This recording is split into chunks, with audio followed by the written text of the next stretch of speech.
ഇന്ന് തന്നെ സബ്സ്ക്രൈബ് ചെയ്യൂ, നിങ്ങളുടെ പ്രിയപ്പെട്ട ഷോസ് കാണൂ.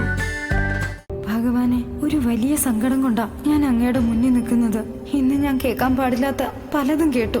സ്വന്തം ഏട്ടന്റെ സ്ഥാനത്തുള്ള എന്റെ കുഞ്ഞേച്ചിയുടെ എല്ലാമായ വിഷ്ണുവേട്ടനെ ചേർത്ത് എന്നെ പറഞ്ഞത് എനിക്ക് സഹിക്കാവുന്നതിലും അപ്പുറമാണ്.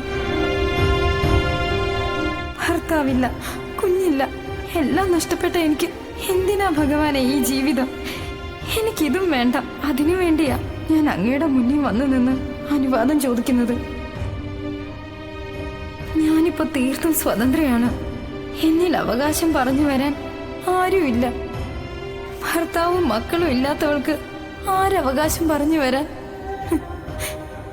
ഇപ്പോഴെനിക്ക് എവിടെ വേണമെങ്കിലും പോവാം. ബന്ധങ്ങളും ഇല്ലല്ലോ. കെട്ടുപാടുകളോ ചങ്ങലപ്പൂട്ടുകളോ ഒന്നുമില്ല. മരിക്കാൻ വരെ എനിക്ക് തയ്യാറാകാം. ഒരാളും തടയില്ല. എന്റെ കൂടെ ജീവിക്കാൻ താല്പര്യമില്ലെന്ന് എന്റെ ഭർത്താവ് വരെ പറഞ്ഞ സ്ഥിതിക്ക് ഇന്ന് എന്തിനാ എനിക്കിനി ഇങ്ങനെ ഒരു ജീവിതം? ഞാൻ അവസാനിപ്പിക്കുകയാണ്. ഈ ദൈവസന്നിധിയിൽ തന്നെ ഞാൻ എന്റെ ജീവൻ സമർപ്പിക്കുകയാണ്. അങ്ങനെയെങ്കിലും ചെയ്തു പോയ പാപഭാരങ്ങളെല്ലാം അവസാനിക്കട്ടെ.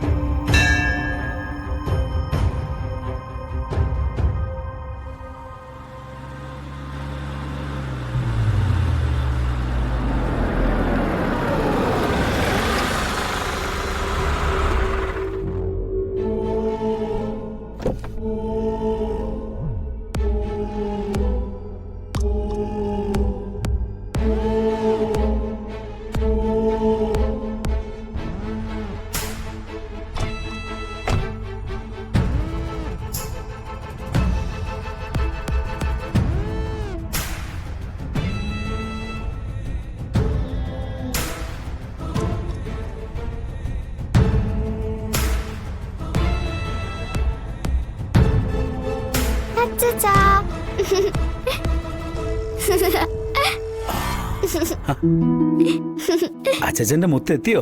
എത്തി. ദേ എന്റെ കൂടെ വന്നിരിക്കുന്ന ആരാന്ന് നോക്കിക്കേ. നോക്കിയേ അച്ഛാ.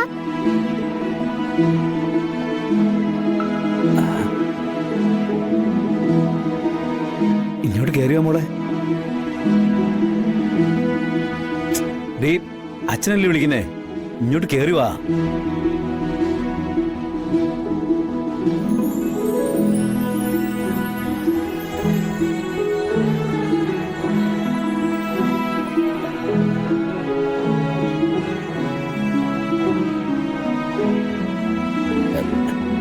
ഞാനേ മോളെ ഒന്ന് കാണണമെന്ന് വിചാരിച്ചിരിക്കുകയായിരുന്നു. പിള്ളയോട് ഞാൻ ആ കാര്യം പറയുകയും ചെയ്തു. പിള്ളച്ചേട്ടൻ കാര്യങ്ങൾ പറഞ്ഞിരുന്നു. മോളകത്തോട്ടൊന്ന് ചെല്ല്, എന്നിട്ട് എന്തെങ്കിലും ഒന്ന് കഴിക്കേ. ചെല്ല്. വിശപ്പില്ല അച്ഛാ. എന്നാലും ചെല്ല് പൊന്നേ, മോക്ക് കഴിക്കാൻ എടുത്തു കൊടുക്ക്. എനിക്ക് വിശക്കുന്നില്ല അച്ഛാ, അതുകൊണ്ടാ. മോളെ ചെല്ല്, അച്ഛൻ പറഞ്ഞതല്ലേ. മോള് വാ വാ.